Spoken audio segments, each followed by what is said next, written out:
tema, la excelencia en las relaciones. Las relaciones pueden ser diferentes. Relaciones entre esposos, con los hijos, con la familia. La excelencia en estas relaciones, la excelencia en las relaciones de amistad también, que vamos a estar enfocados en ello en este día. Así que, ¿cómo podemos nosotros de tener relaciones buenas, mejorarlas y llevarlas a excelente? Esa es la idea en este día. Y permítame leerle un reporte de Mayo Clinic. Este hospital, de acuerdo a Mayo Clinic, las amistades enriquecen tu vida y mejoran tu salud. Fíjense. Esto es un reporte de un hospital, de una clínica secular. Pero mire lo que dice, y es interesante a esto. ¿De qué forma las amistades sinceras, buenas, verdad, ayudan y contribuyen a tu bienestar, a mi bienestar y a nuestra salud? Dice allí este reporte que los amigos pueden ayudarte a celebrar los buenos momentos y apoyarte en los malos, eso lo sabemos. Los amigos evitan que te sientas solo, pero también los amigos pueden contribuir en los siguientes características que ellos dan aquí. Dice, puede aumentar la sensación de conexión, pertenencia y propósito. O sea, las buenas amistades. También puede darte más felicidad y reducir tu estrés cuando perteneces a un grupo de amigos o tienes amistades cercanas, sinceras. Puede mejorar la autoestima de la persona. Puede ayudarte a sobrellevar momentos difíciles como por ejemplo un divorcio, una enfermedad grave, la pérdida del trabajo o la muerte de un ser querido. También puede animarte a cambiar o a evitar hábitos que no son saludables, como puede ser bebida, droga, no hacer ejercicio, etcétera. Los amigos también tienen una función importante en nuestra salud en general, dice el artículo, y le estoy leyendo textual de Mayo Clinic. Dice allí que los adultos con conexiones sociales fuertes tienen menos riesgos para muchos problemas de salud. No solamente identifica uno, para muchos problemas de salud. Allí dice, esto incluye depresión, hipertensión arterial y un peso no saludable. Mire ustedes, todo esto. De hecho, dice, según los estudios, los adultos mayores con amigos cercanos, no es amigo por teléfono, no es amigo de Pascua a San Juan, no, amigos cercanos, dice allí, y un apoyo social saludable, tienen mayores posibilidades de vivir más que los que no lo tienen. ¿Qué le parece? Y este es un estudio de Mayo Clinic, que no es un estudio religioso ni nada. Esto es solamente basado en la salud. Según este artículo, las amistades, hermanos, las buenas amistades, contribuyen a nuestra salud y a nuestro bienestar. Yo creo que eso no es nuevo. Yo creo que eso muchos de nosotros lo sabemos. Ahora, yo entiendo la parte, amistades saludables, ¿verdad?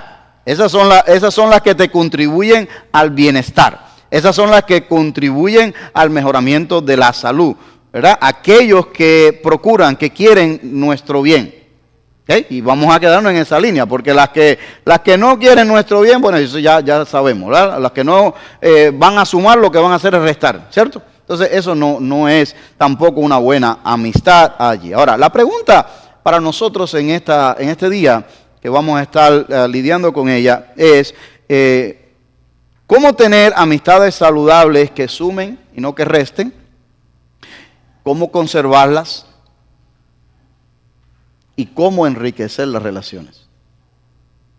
O sea, cómo tener esas amistades que sumen a tu vida, no que resten a tu vida. Cómo conservarla, porque está aportando, así como yo le estoy aportando, ¿verdad? A ello. Y cómo enriquecerla, llevarla a otro nivel ¿verdad? Y no tiene nada que ver con pasar 24 horas juntos, con vernos todos los fines de semana, con hacer barbecue todo el tiempo. No tiene nada que ver con eso. Es mucho más que eso. Es mucho más que eso. Y eso es lo que quisiéramos abordar, porque en realidad, cuando uno hace estas preguntas son sencillas. Y la mayoría de nosotros sabe cómo responderlas. Pero a la hora de llevar estas preguntas a la práctica o vivirlas, ahí es donde se complica. ¿Por qué? Porque las relaciones están basadas en diferentes factores y hay cosas influyendo constantemente en ellas, que pueden cambiar el curso de ello. Para ello, nosotros vamos a tomar un viaje al Antiguo Testamento. Y vamos a ir allá al Antiguo Testamento y vamos a ver una de esas amistades que son ya casi raras, en vía de extinción, ¿cierto? Vamos a ir allá a ver la amistad de David y Jonathan. ¿Ok? Así que para aquellos que saben dónde está, busque allí 1 Samuel capítulo 18. Si no, en su teléfono, ¿verdad? En modalidad de silencio para que no suene si alguien le llama. Búsquelo allí, 1 Samuel capítulo 18. Y déjame aclararle, esta amistad no es perfecta. La amistad de Jonathan y David no es una amistad perfecta, porque uno dice, bueno, imagínense, eso porque está en la Biblia es perfecto. No hay amistades perfectas porque ninguno de nosotros somos perfectos, ¿verdad que sí? Claro, no. Lo que vamos a ver son unos principios bíblicos que están allí que nos pueden ayudar a nosotros a tener amistades que sumen, no que resten, cómo conservarlas y también cómo llevarlas a la excelencia basado en estas tres preguntas que le estaba haciendo ahora. Ahora, déjame decirle, hay otras amistades en la Biblia que son también bien importantes, bien buenas, que uno puede analizar, pero no me quise meter en ellas. Por ejemplo, Ruth y Noemí. No me quise meter en esa. Pero también está, me están mirando con ojos por ahí. Pero también está Josué con Caleb. También está Josué, Caleb y Moisés. ¿Ve? Entonces hay amistades allí que prevalecieron en su caminar y que mostraron integridad, carácter en su caminar mientras vivieron ambos. Yo me quise quedar con David y Jonathan porque es una historia bien conocida. La mayoría de nosotros yo creo que la conoce. Permítame o leamos juntos ahí, ¿verdad? Primera de Samuel 18 del 1 al 4 y después le voy a contar algo sobre esto. La palabra de Dios se lee en el nombre del Padre, del Hijo y del Espíritu Santo. Dice, aconteció que cuando David acabó de hablar con Saúl, el alma de Jonathan quedó ligada al alma de David. Y Jonathan lo amó como a sí mismo. Saúl tomó a David aquel día y no lo dejó volver a la casa de su padre. Entonces Jonathan hizo pacto con David, porque lo amaba como a sí mismo. Jonathan se quitó el manto que llevaba puesto y se lo dio a David con sus ropas militares, incluyendo su espada, su arco y su cinturón. Padre, bendice tu palabra leída, así como la exposición de la misma. Rogamos que nos hables hoy, Señor, a través de esta historia de amistades verdaderas, sinceras, Señor, para que asimismo nosotros podamos cultivar esto en nuestros hogares, nuestros amigos y también en la familia de la fe, Señor. En el nombre de Jesús. Amén. Bien, David es conocido, o mejor conocido, déjame rephrase esto, porque es el que se enfrenta a Goliat y el que mata a Goliat. Por ahí es que es bien conocido él. Segundo, es un rey importante o el más importante. No voy a decir el más importante porque el rey más importante de Israel se llama Jesucristo. ¿Sí o no? Sí. Sí. Pero es el segundo más importante. David. Es un rey que ellos han anhelado, que ellos realmente, y fue un buen rey, no digo, pero no fue perfecto tampoco. Tampoco fue perfecto. Entonces, pero David y Goliat, casi todo el mundo reconoce esta historia. Ahora, ¿cómo fue que David llega a ser rey? Quiero contarle rapidito sobre 3 capítulos de la Biblia, pero lo más rápido que pueda para que aquellos que saben la historia ya la saben. Pero los que no saben la historia, permítame llegar a usted rapidito con esto. Saúl, ¿verdad? Este que habla del capítulo 18 aquí con David, fue el primer rey de Israel. Eso fue un rey que el pueblo de Israel quería rey. ¿Por qué? Porque una vez que son introducidos a la tierra prometida, que toda esa trayectoria pasó, ellos vieron que los demás pueblos tenían reyes también. El pueblo de Israel estaba siendo guiado por jueces, estaba siendo guiado por diferentes personas que Dios ponía para que guiaran al pueblo. Pero el pueblo quería rey igual que las demás naciones. Y Dios dijo, ustedes quieren rey, ustedes están cansados de mi reinado. No quieren que yo reine sobre ustedes. Ustedes quieren ser igual que las demás naciones. Cuando yo los he escogido a ustedes, a alguien especial, un tesoro para mí. Y sabe que ahí hay un principio también para nosotros. ¿Ok? Porque Dios nos ha escogido a nosotros también. Y Él desea reinar sobre nuestra vida. Él es rey en nuestra vida, o debe ser rey en nuestra vida. Pero muchas veces nosotros queremos ser iguales que los demás. Cuando Él nos ha escogido en Cristo Jesús y nos ha apartado para ser un pueblo diferente. Pero bueno, apartándonos de esa parte, porque eso sería otro mensaje. El pueblo quería rey. Dios dijo, ok, ¿quieren rey? Está bien. Y bueno, pasó todo esto y se escogió a Saúl como el primer rey de Israel. Pero Dios desechó a ese rey. Pero no lo desechó porque estuviera celoso de él ni nada de eso. Lo desechó porque por algo bien importante, como dice la palabra de Dios en 1 Samuel 15:26, dice, y Samuel respondió a Saúl, no volveré. Samuel es el profeta Samuel, el hijo de Ana. ¿Se recuerdan? Aquella mujer que no podía tener hijo y que oró y oró y oró y oró y Dios le dio aquel hijo. Bueno, ese es Samuel, ¿verdad? Profeta de Israel.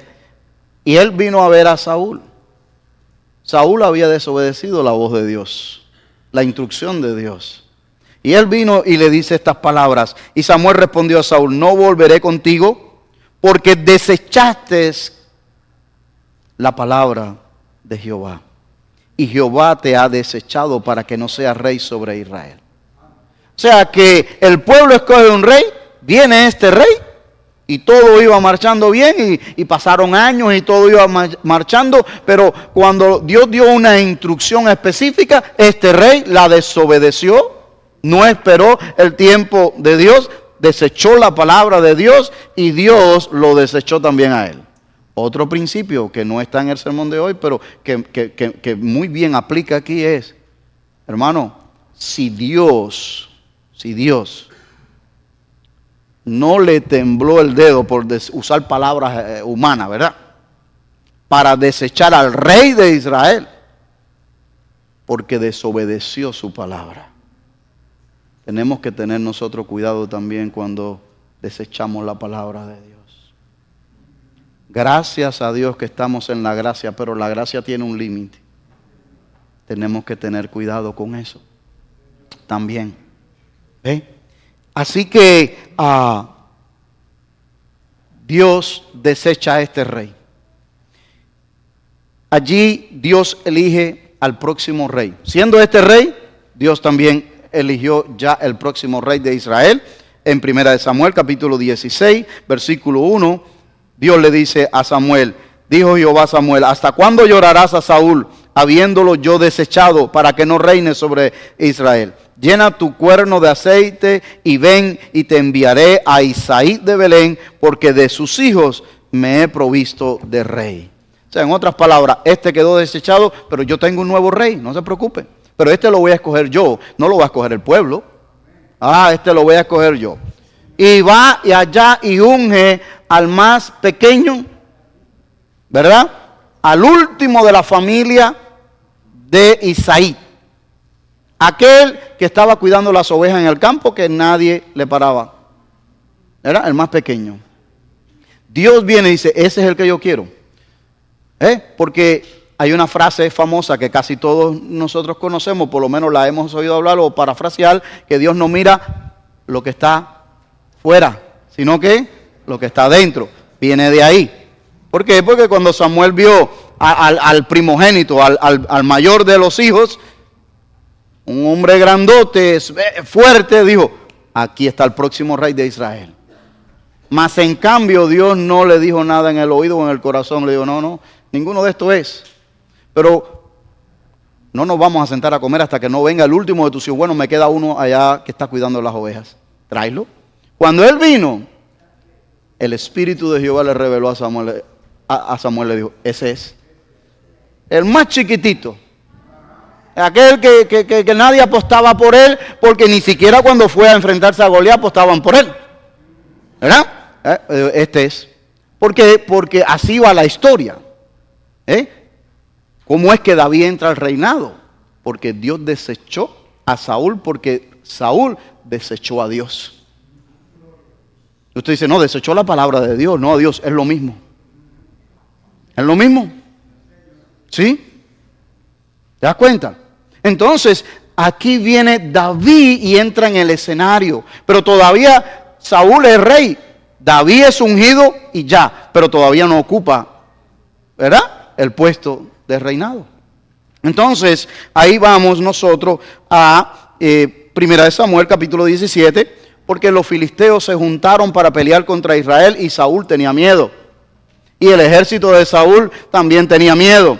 Y allí viene aquel paladín, aquel hombre grandote, gigante, de tremenda estatura, un guerrero enorme, y desafió al ejército de Israel, pero también desafió al Dios del ejército de Israel. Y todos estaban temblando. David viene a traer comida a sus hermanos, se enteró de todo aquello y dice, bueno, pero ¿y qué es lo que le pasa a este hombre? Allí va, y ahí esa es la historia de David, que casi todo el mundo la sabe, o la ha visto en películas, o comiquita a los niños, o en libros, o la ha leído, la ha oído predicar, etc. Ya no tengo que contarles de eso porque usted lo sabe, esa parte, o por lo menos la mayoría debe saber esto allí. David derrota, Dios derrotó por medio de David, ¿verdad?, a este gigante o a este hombre de gran estatura, y hay una muerte enorme de filisteos en ese día, y la victoria se la lleva a Dios y se le da gloria a Dios, ¿verdad? Y entra en escenario el versículo 1 que nosotros leímos ahora. Así es que es desechado aquel rey, es que David llega al escenario y es proclamado rey, pero todavía no ocupaba el trono, porque Saúl todavía estaba en el trono. Y usted sabe todo lo que ha pasado. Así que así es, hermanos, que entra David en este escenario aquí. Ahora, déjame decirle algo también, mis hermanos. Si usted va a 1 Samuel, capítulo 16, versículo 22, esta no era la primera vez que Saúl se veía con David. Esta no era la primera vez que David y Jonathan se veían. En el versículo 18, en el capítulo 18, versículo 1, esa no era la primera vez. Ya David tocaba el arpa para Saúl anteriormente. Si usted lee anterior a este capítulo 18, usted va a encontrar que un espíritu atormentaba a Saúl. Y le sugirieron que alguien le tocara el arpa. Y alguien se acordó que de los hijos de Isaí había uno que tocaba el arpa. Imagínense usted, mira cómo Dios orquesta todo. Y ese resultó ser David. Y David ya estaba tocando el arpa para el rey. Y cuando él tocaba el arpa, el rey se calmaba y el espíritu, ¿verdad? Era algo que Dios había orquestado todo. Pero el punto que yo le quiero que usted entienda es que cuando usted y yo leemos el capítulo 18, versículo 1, no le suene la impresión o no le dé usted la impresión de que es la primera vez que Saúl se ve, que Jonathan se ve con David. No, ellos ya se habían visto anteriormente, ellos ya habían compartido anteriormente. David estaba allí en la casa real, etcétera, etcétera. Ahora, ¿por qué este versículo 1 entonces? Dice, y aconteció que cuando él hubo acabado de hablar, bueno, lo que había sucedido con Goliat y la batalla y todo esto, con Saúl, el alma de Jonathan quedó ligada con la de David y lo amó Jonathan como a sí mismo.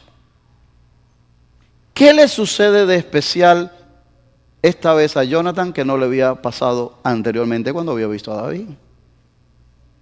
Yo creo que eso es una pregunta válida.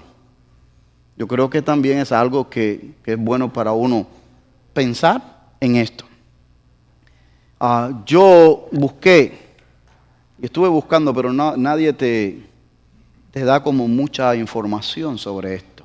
La mayoría de los comentaristas conservadores no entra a profundidad en ello, y los demás son especulaciones y no me gusta tanto esa parte, aunque todos tenemos nuestro criterio y eso es respetable también.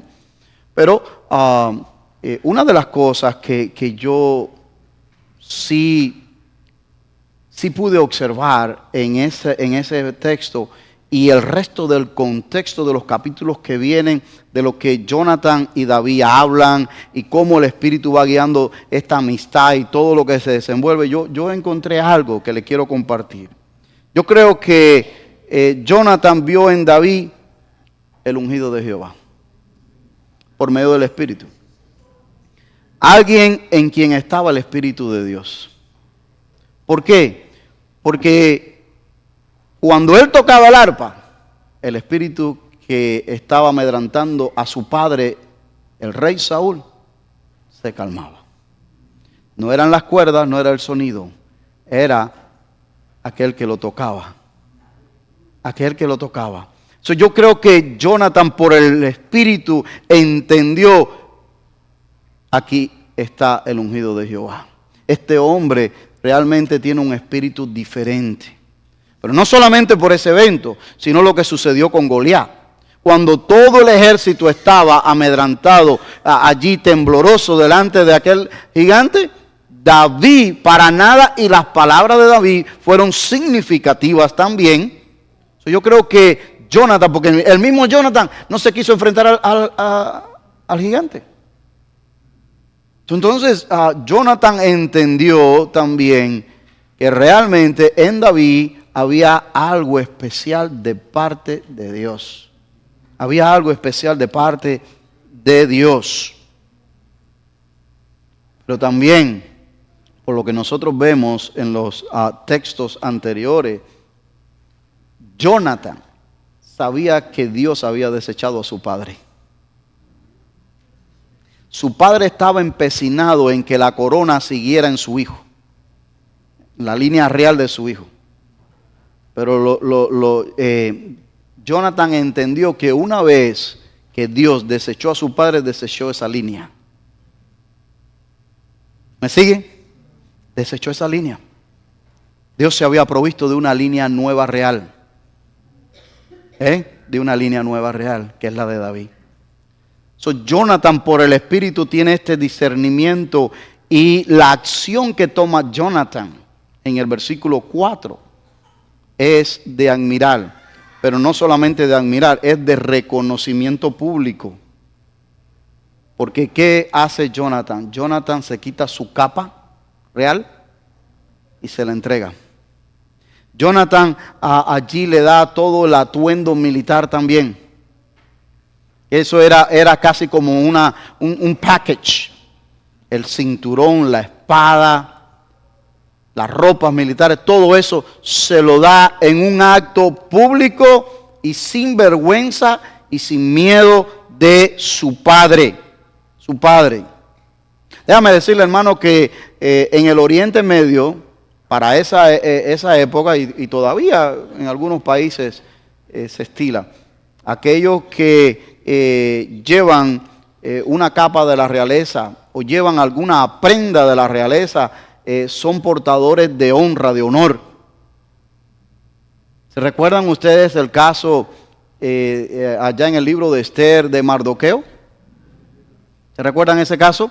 Cuando el rey quería honrar a Mardoqueo porque había hablado sobre una conspiración que se había hecho contra el rey y le salvó la vida al rey, y eso, nunca le habían dado un reconocimiento, ni siquiera le habían dado las gracias. Y el rey dijo: ¿qué se debe de hacer con ese varón que me salvó la vida? Porque nunca, y eso quedó en los libros de las historias y los registros. Y Amán venía entrando y él pensaba que era para él aquello. Le dijo: no, pues, el hombre que salvó la vida y al que el rey quiere honrar, no, que lo vistan con las ropas reales, que lo pongan el anillo del rey, que lo pongan en un caballo y que lo hagan pasar por toda la ciudad. Es que Dios a veces tiene humor, ¿verdad? Porque al rey le dice: pues eso mismo veías con Mardoqueo, su archienemigo, y lo tuvo que hacer, lo obedeció. Pero el punto es que eso era un honor, era honra. ¿Te das cuenta? Entonces, cuando Jonathan hace eso públicamente, inclusive delante de su padre, está reconociendo, está dando honor a David, porque el Espíritu tiene que haberle revelado, hermanos. Porque el Espíritu tiene que haberle revelado realmente algo allí. Y dice que el alma de Jonathan quedó ligada al alma de David y Jonathan lo amó como a sí mismo. Esa parte del versículo 1. Déjame decirle, hermano, que este versículo junto con 2 de Samuel 1:26 han sido mal usados por algunos grupos para justificar conductas sexuales inapropiadas. Este versículo 18, 1 de Samuel 18:1 y 2 de Samuel 1:26, donde habla David, dice que tu amor me ha sido mejor que el de las mujeres. ¿Recuerdan ese versículo? Usted lo puede buscar ahí. Ahí está en 2 de Samuel capítulo 1, versículo 26. Ha sido mal interpretado, usado y fuera de contexto. Completamente allí. Y yo quisiera clarificar algo con relación a eso. Porque de repente usted se puede tropezar con alguien que le diga: pero ¿cómo tú me explicas esto? O por lo menos dame una razón. Yo quiero darte algunas en esta mañana rapidito. El amor que expresa Jonathan por David y viceversa no es un amor erótico o romántico. No, es un amor filial, un amor de hermandad, como el que usted tiene con un hermano, con alguien muy cercano a usted, mis hermanos. Y sabe, esto queda demostrado a lo largo de todos los diferentes capítulos que tratan con este tema de la vida de Jonathan y la vida de David. A lo largo de todo eso queda demostrado que están hablando de un amor filial, de familia, de ese amor que tenemos nosotros con mamá, papá, con los hermanos, ese tipo de amor. No es el amor eros, que es el amor romántico.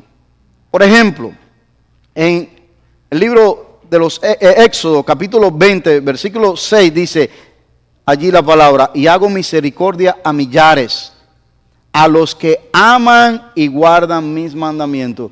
Ese aman allí es la misma palabra que se usa acá en Samuel.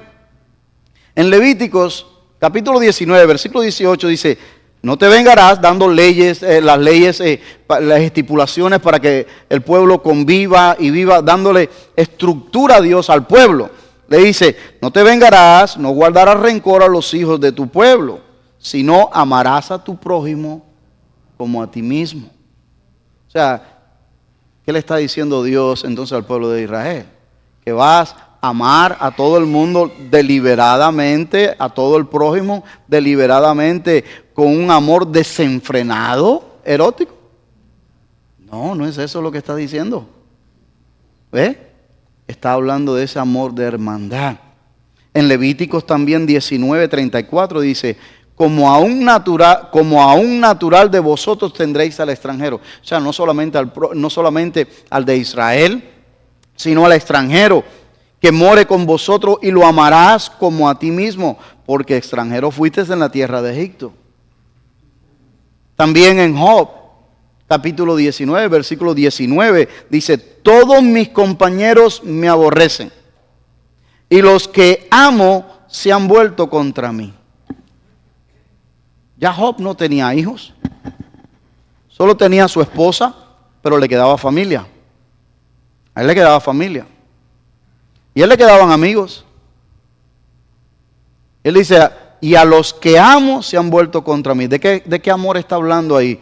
Está hablando de este mismo amor que estamos compartiendo, de un amor filial, de hermandad.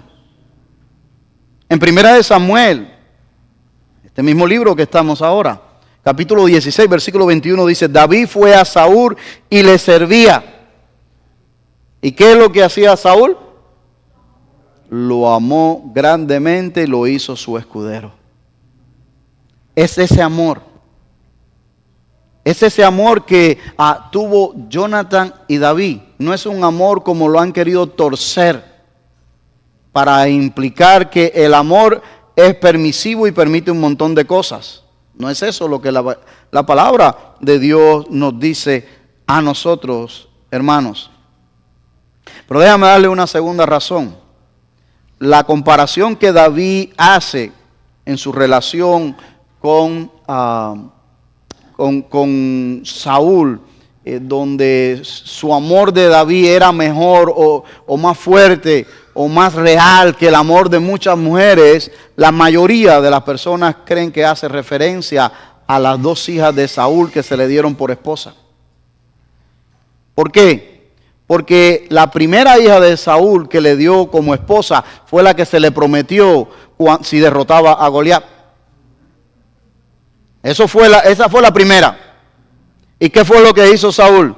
Lo engañó y se la dio a otro hombre. Después le dijo, bueno, si vas a las batallas y ganas todas estas batallas, te voy a dar a mi segunda hija. Y cada vez que venía y ganaba, le volvía a hacer otro trueque y le volvía, porque lo quería era que lo mataran en las batallas.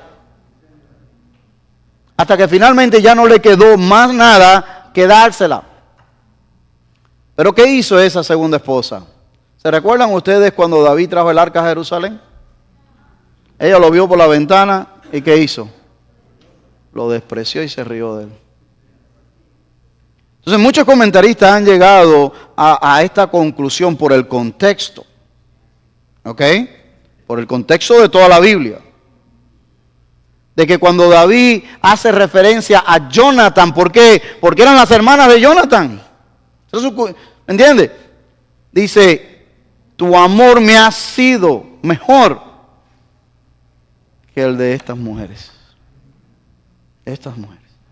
Así que esa es la segunda explicación que le quería dar. Pero la tercera, y para mí bien contundente, es que la Biblia claramente y consistentemente denuncia la homosexualidad en todo momento.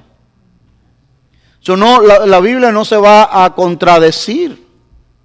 Y en algún lugar va a decir, sí permito esto, y en otro lugar no permito eso. Entonces, ¿qué clase de Dios estamos nosotros sirviendo? Es más, le pongo algo allí. ¿Por qué fue que Dios destruyó a Sodoma y Gomorra?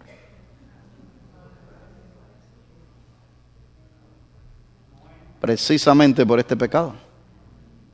Entonces Dios es consistente. Es consistente en su palabra, mis hermanos. Pensar que el Espíritu Santo alaba un amor homosexual entre David y Jonathan sería una contradicción de las prohibiciones que se encuentran en la Biblia.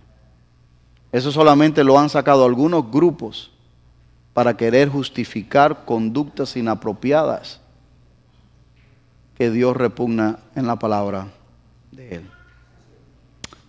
Quería dejarles saber eso porque eso es una corriente que fluye mucho hoy en día. Versículo 3 dice: entonces Jonatán hizo pacto con David porque lo amaba como a sí mismo.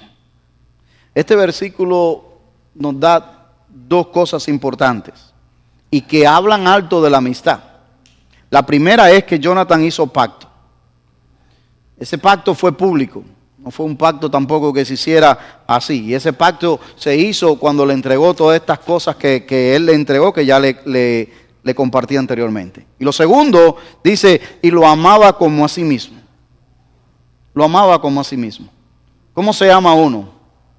Uno se cuida. Uno se cuida en todos los aspectos de la vida, en la salud, la economía, uno se cuida en lo que hace, uno se cuida en todo. Jonatán mostró no solamente que hizo pacto con David, sino que lo amó como a sí mismo, lo demostró hasta el final, hermano. Lo demostró hasta el final, hasta el último momento de su vida. Así que yo, en esta tarde ya, le quiero dejar por lo menos con 4 cositas de esta amistad. ¿Qué podemos aprender de amistades verdaderas? ¿Cómo podemos cuidarla y llevarla a la excelencia? Ese es el punto, ¿verdad? Primero déjame decirte que la amistad es un regalo de Dios. Si tienes una amistad verdadera, cuídala. Cuídala. Cuídala de verdad. Porque es un regalo de Dios. A veces uno dice, no, porque yo tengo muchos amigos. No. Puedes tener muchos conocidos. Muchos conocidos, muchos compañeros de trabajo, de janguear, de ir aquí, de ir allá, de pasarla bien, eso. Pero amistad sincera, verdadera, no son muchas. Si tienes una amistad sincera, verdadera, cuídala. Cuídala porque no hay muchas allí, mis hermanos. La amistad es un regalo de Dios. Jesús no es solamente el maestro que nos enseña, no es solamente allí el Salvador, sino Jesús es un amigo. Un amigo. Y cuando usted ve allí realmente la vida de Jesús y lo que Él ha prometido contigo y conmigo, realmente vas a encontrar en Él un verdadero amigo. Un verdadero amigo. Mire lo que dice el propio Señor Jesucristo en el Evangelio según San Juan capítulo 15, versículo 12 al 15. Este es mi mandamiento, que os améis unos a los otros como yo os he amado. Nadie tiene mayor amor que este, que uno ponga su vida por sus amigos. Vosotros sois mis amigos si hacéis lo que yo os mando. Ya no os llamaré siervos, porque el siervo no sabe lo que hace su Señor, pero os he llamado amigos, porque todas las cosas que oí de mi Padre os las he dado a conocer. Hermanos, desde el punto de vista de la excelencia en las relaciones, Jesús nos da el ejemplo. ¿En qué nos da el ejemplo? Bueno, en que Dios descendió del cielo, no para imponerse, sino para caminar al lado tuyo y mío. Él, siendo Dios, se puede imponer, ¿o no? Claro que se puede imponer. Pero no descendió del cielo para imponerse. Descendió del cielo para caminar al lado tuyo y al lado mío todos los días de la vida, no importa qué. No matter what. Usted dice, ay, Señor, hoy la regué. Hoy te fallé. Hoy te desobedecí. Él está caminando al lado tuyo. No es que esté contento con lo que estamos haciendo, ¿ok? Pero está caminando al lado tuyo. Para darte la palabra, para animarte, para levantarte. Y muchas veces, tal como dice una ilustración por ahí de las huellas en la playa, para llevarte cargado. Para llevarte cargado. ¿Verdad? Él ha demostrado realmente lo que es ser un amigo. Ser un amigo verdadero, mis hermanos. Él comparte alegrías y tristezas como un verdadero amigo. Así que el Evangelio es un regalo, como nosotros conocemos. Y como Dios nos da este regalo, nosotros lo recibimos y tenemos que aprender a vivirlo todos los días. Y así mismo es la amistad que Dios te regala. Recibirla y caminar todos los días, esforzándonos en ello todos los días, mis hermanos. El ser amigos como Jesús significa buscar el bien del otro, acompañarle en el dolor y alegrarse en las victorias, permanecer incluso aún cuando todo parece derrumbarse. Esto hizo Jonathan, aún en contra de su padre. Su padre le dijo: tú no sabes que mientras David viva, tu corona está en juego todavía, tú no estás firme. Pero Jonathan sabía dentro de su corazón que ya el trono había sido quitado de su familia. Y él, inclusive Jonathan llegó a decirle a David, dice: cuando tú reines, yo voy a ser el segundo tuyo. Fíjate lo que le dijo Jonathan a David. Lo claro que estaba Jonathan, que Dios había escogido a David. Estaba clarísimo. Su padre no estaba claro, pero él sí estaba muy claro en ello, mis hermanos.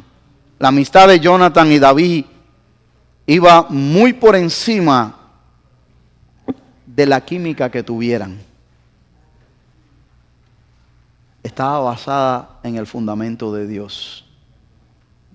Jonathan sabía que David lo había escogido Dios. Déjame decirte algo más también. ¿Qué podemos aprender de esta amistad verdadera? La amistad verdadera es leal. Jonathan fue leal hasta el último día de su vida. Jonathan fue leal hasta el último momento de su vida. La lealtad, hermanos, es una característica tan, pero tan especial dentro del cristianismo. Muy especial. Y sobre todas las cosas, para aquellos que sirven en cualquier ministerio. Sí. Es tan especial la lealtad en el matrimonio. La lealtad entre los padres y los hijos con los padres. No quiero ir al mundo laboral porque tristemente esa lealtad se ha perdido. Se ha perdido. Ya no hay compañías que son leales a sus empleados, ni hay empleados que son leales a su compañía. Por lo mismo, porque se ha ido diluyendo esto, desgraciadamente, hermano. Antes las compañías querían que sus empleados se retiraran con ellos. Pero hoy en día, cuando le faltan 6 meses para que se retire, 1 año, dice: no prescindimos más de su servicio, gracias por los 25, los 29 años de servicio. Pensaba que me iba a retirar. No, lo sentimos. Y a veces viceversa, empleados que por 50 centavos, dice, nos vemos, y creen que van a presionar a la empresa así, y por 50 centavos se van para otro lado y después le va peor. Y así. Por eso no quiero hablar de ese tipo de lealtad, pero lealtad en el matrimonio, lealtad entre la familia, lealtad entre los hermanos de la fe, lealtad con los amigos, es una característica, mis hermanos, imprescindible. La lealtad está ligada a la fidelidad. La lealtad está ligada al amor, está ligada al respeto, está ligada al servicio, al ser incondicional. La lealtad. Mire lo que dice Proverbios 17:1. en todo tiempo ama el amigo. No dice cuando estás en victoria, cuando te va bien, cuando todos tenemos. No, en todo tiempo. Y dice, y es como un hermano en tiempo de angustia. Wow. ¿Te das cuenta? Primera de Samuel 20, del 30 al 34. Voy a leerle no todos esos versículos, pero el 32 nada más. Y Jonathan respondió a Saúl su padre y le dijo, ¿por qué morirá? ¿Qué ha hecho? En otras palabras, estaba defendiendo a David porque Saúl le estaba diciendo que lo iba a matar, que dónde estaba, dime dónde está porque queremos encontrarlo. Y Jonathan le dice a su padre, pero ¿por qué ha de morir? ¿Qué te ha hecho él? O sea, era capaz de enfrentar a su padre porque veía la injusticia que estaba haciendo su padre contra un buen amigo de él. ¿Te das cuenta?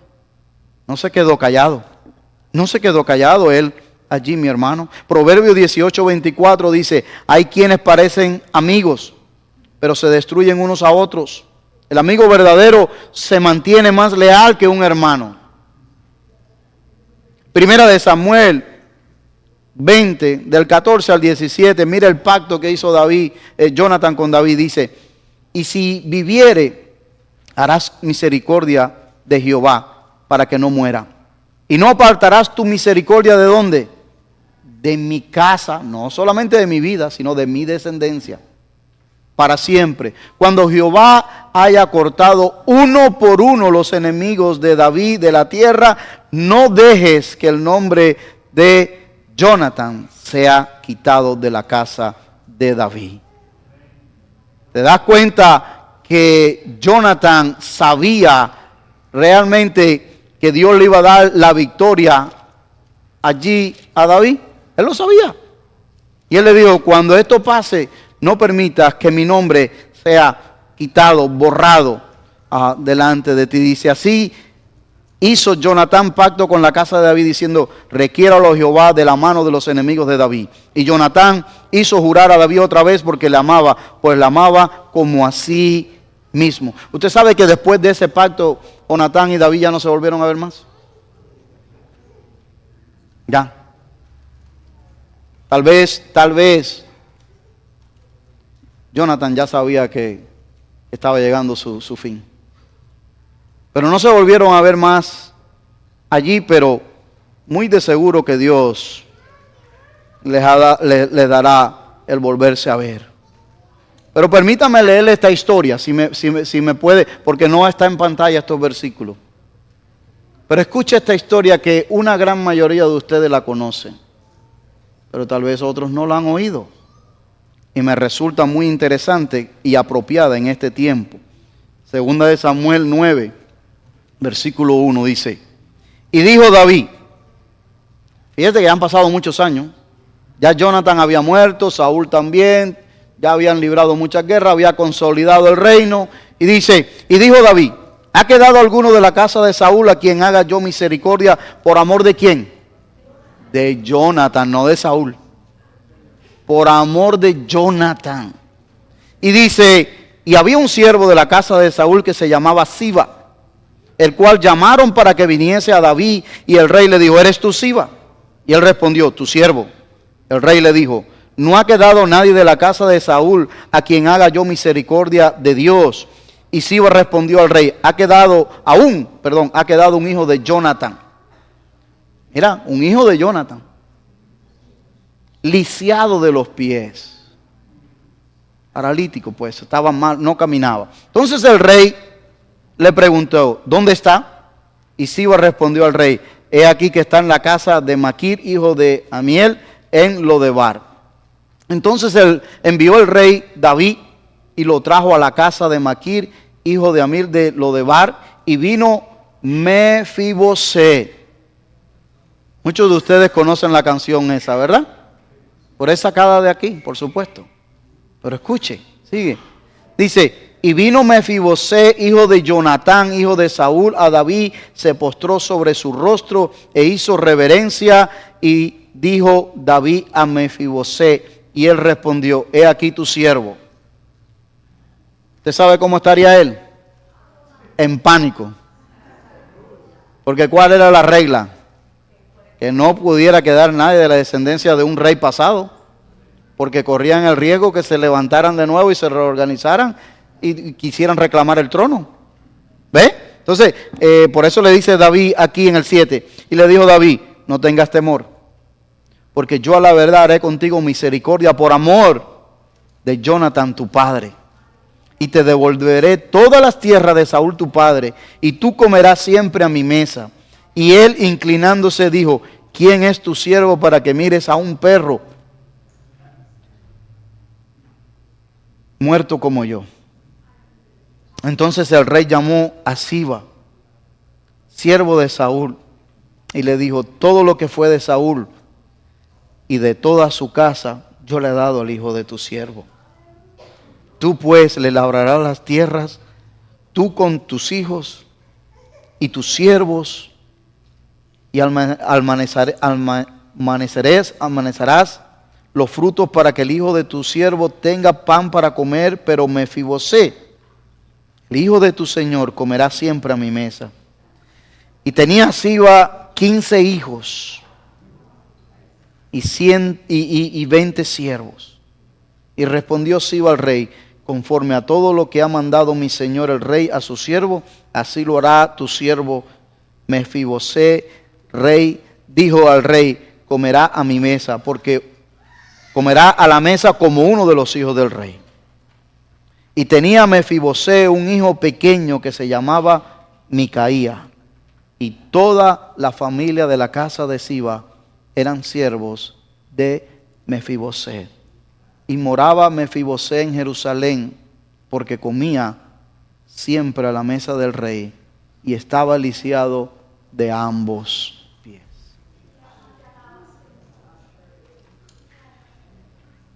¿Por qué te leí esta historia?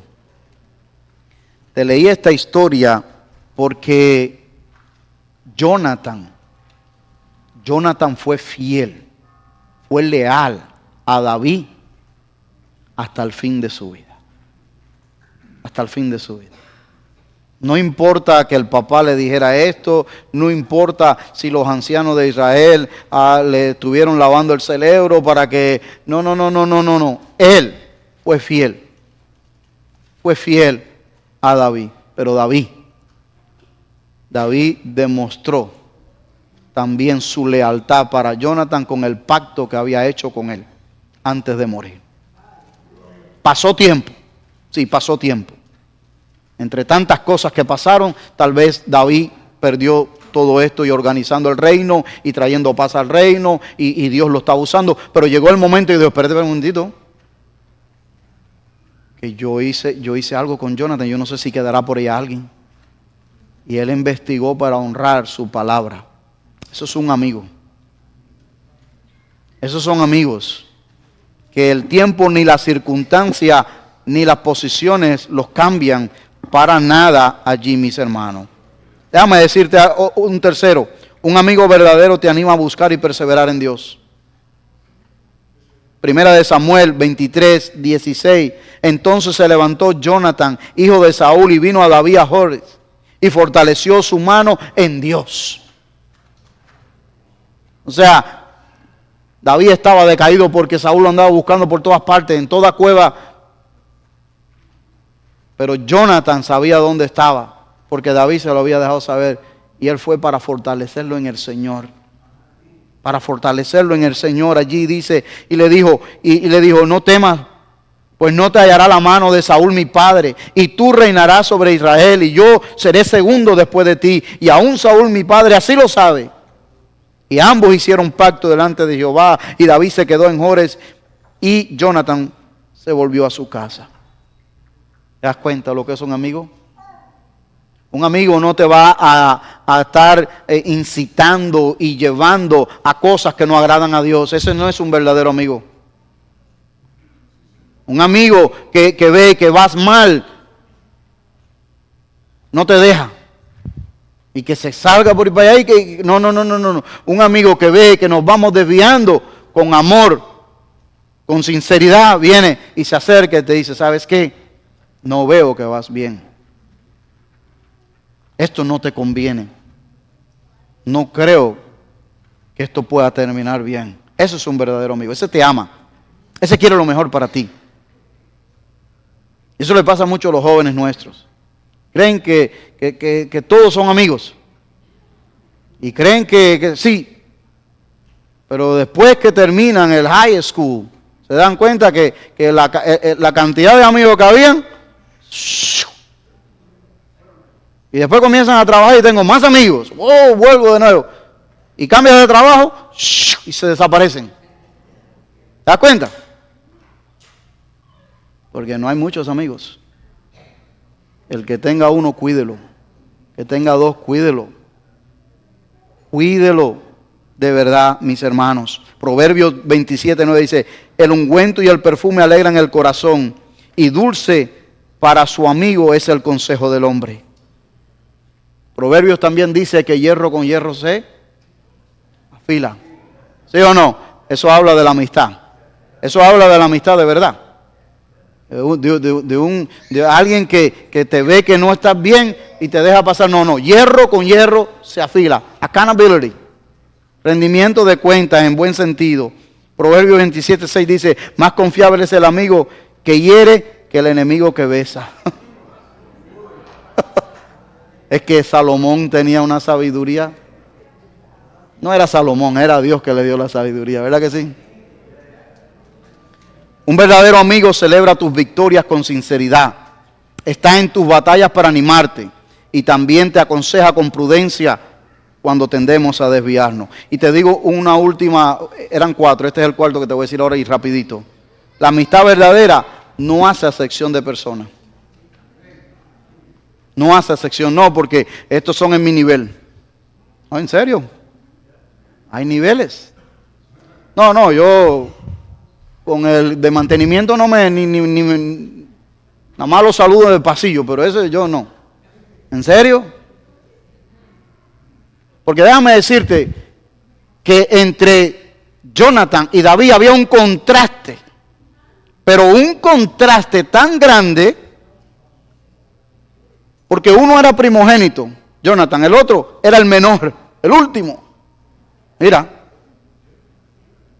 Uno era pastor de ovejas, lo más pobre, lo peor. El otro era la línea real. Vivía en el palacio. ¿Te das cuenta? Un contraste tan grande, mis hermanos.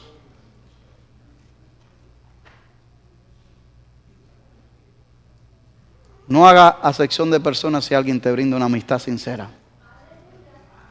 Puede haber alguien que tal vez no sea un profesional, pero es un amigo o una amiga, de verdad. O puede ser que los dos sean profesionales. O puede ser que los dos sean negociantes. O puede ser que los dos estén, no sé, en landscaping o mantenimiento, o lo que usted quiera. O puede ser que exista el contraste. Estoy tratando de pintar diferentes escenarios. El punto es, no hagamos excepción de personas. Si alguien se abre tu corazón, déjame decirte que eso es lo más grande. Pero muchas veces a nosotros acá nos educan de que ¿qué puedo obtener de esta amistad? Conexión, que me ayude a... ¿Qué me puede brindar? En cambio, una amistad sincera de corazón vale mucho más que todas esas cosas. Cuide eso si la tiene. Cuídela, valórela, atesórela, mi querido hermano. ¿Tienes un amigo? Cuídalo. Pero déjame hacerte la última pregunta de este día.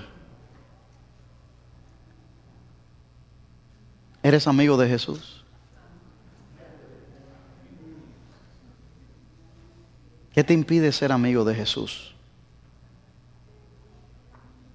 ¿Sabes qué? A veces las personas dicen, yo soy amigo de Jesús, pero han caído en una monotonía, una rutina del cristianismo por tantos años, que ya no caminan tan juntos, ya no conversan tanto, Porque los buenos amigos conversan, ¿verdad que sí? Los buenos amigos conversamos. Yo recuerdo cuando las amistades que teníamos en el barrio, nos daban las horas conversando. Y los padres de uno siempre se preguntaban, ¿qué tanto ustedes conversan? Y ahora yo me hago a veces la misma pregunta, digo, ¿qué tanto conversan ustedes con los hijos de uno? Y digo, se le olvida a uno que uno también conversaba así, pura tontera a veces, no era nada. Pero era nada más pasar tiempo juntos. Esos amigos, los buenos amigos conversan, así que a veces con tanto tiempo de cristianismo uno se le olvida invertir tiempo con ese buen amigo, con el mejor amigo, que es Jesús. Conversar con Él. Él está ahí siempre. Él está ahí siempre. ¿Qué nos impide? A veces lo que impide son cosas que nosotros ponemos en nuestra mente. A veces decimos, no, es que yo me tengo que levantar muy temprano para el trabajo y no puedo hablar tanto con Él. Bueno, habla en el trabajo con Él, durante el viaje al trabajo, cuando vienes del trabajo. A veces también la religiosidad impide que seamos amigos de Jesús. ¿Sí? Porque decimos, ¿qué va a decir mi familia? Ahora me convertí en aleluya también yo, tanto que me han dicho de eso. No, de verdad, a veces así dicen, honestamente. Pero déjame decirte que Jesús es un amigo que nunca te va a fallar. Una vez que de verdad Jesús pasa a ser tu amigo, es para la eternidad. Es para la eternidad. Cultive esa relación de amistad que tiene con Jesús. Cultívela. Llévela a otro nivel. Ser amigo de Jesús es tener una relación con Él. Significa que los dos van a caminar juntos en todas circunstancias. ¿Por qué? Porque Él no se va a ir de mi lado. Soy yo el que me voy alejando de Él. Y a veces, como en una amistad verdadera, Él te dice, ¿qué pasa que no me has llamado hoy? Yo tengo un amigo en Fort Lauderdale y que servíamos juntos en la iglesia. Y por los años hemos mantenido la amistad. Yo en el ministerio y él está en un negocio, otra cosa. Y a veces yo, y tengo que confesarlo, es culpa mía, no lo llamo tanto. Y yo acepto esa culpabilidad delante de él y él me llama. Y a veces yo estoy ocupado y no puedo coger la llamada porque estoy ocupado. Pero él no se da por vencido. Él me llama al otro día o a la otra semana y me llama. Y entonces yo siempre le digo esas palabras. Digo, gracias por tu amistad, mi hermano, porque tú, aunque yo no te he respondido, tú te has mantenido ahí todos estos años. Y tú siempre llamas solamente para chequear cómo estoy, cómo está la familia, cómo andamos en el ministerio. Es un amigo. No importa la distancia, no importa. Un buen amigo. Yo doy gracias a Dios por eso. Ustedes seguramente tienen de esos amigos también. Tiene de esos amigos también. Si llevamos eso al plano de Jesús, muchas veces yo cuando veo lo que hago con mi amigo y miro a Jesús, digo, ¿será que Jesús también me está diciendo así? Porque ¿sabe qué? Yo puedo estar estudiando esto toda la semana para compartirla con usted el día domingo. Puedo estar estudiándola para compartirla el día miércoles. Mas en cambio no estar en una relación de amistad con Jesús. ¿Sí o no? ¿Estamos de acuerdo? Puede ser. Puede ser que me haya acostumbrado a hacerlo de una manera automática por la responsabilidad del oficio y no tener una amistad con Jesús de todos los días. Ahora, lo mismo que me puede pasar a mí, le puede pasar a vos, a usted. Puede pasarnos, hermano, esa es la realidad. Entonces, si en algo esta práctica de esta tarde te exhorta que nos exhorte a eso, a mantener una amistad cercana con Jesús. A ser amigos cercanos que caminamos juntos allí. La meditación de hoy dice que la lealtad es una muestra de la excelencia en nuestras relaciones. La lealtad es una muestra de la excelencia en nuestras relaciones. ¿Por qué? Porque lealtad, esa palabra está ligada a fidelidad, amor, a respeto, a servicio, a ser incondicional. Está ligada a todo eso. Entonces, cuando somos leales en el matrimonio, está involucrado todo eso. Cuando somos leales como familia, está involucrado todo eso. Cuando somos leales aquí en la familia de la fe, está involucrado todo eso. ¿Te das cuenta? Vamos a orar para terminar lo que hemos conversado hoy. Pero si Dios ha hablado de tu corazón hoy y usted dice, ¿cómo yo puedo ser amigo de Jesús? Yo quisiera que no resistas en tu corazón hoy y desees caminar con Él en tu corazón hoy. Vamos a orar. Padre, en el nombre de Jesús te damos gracias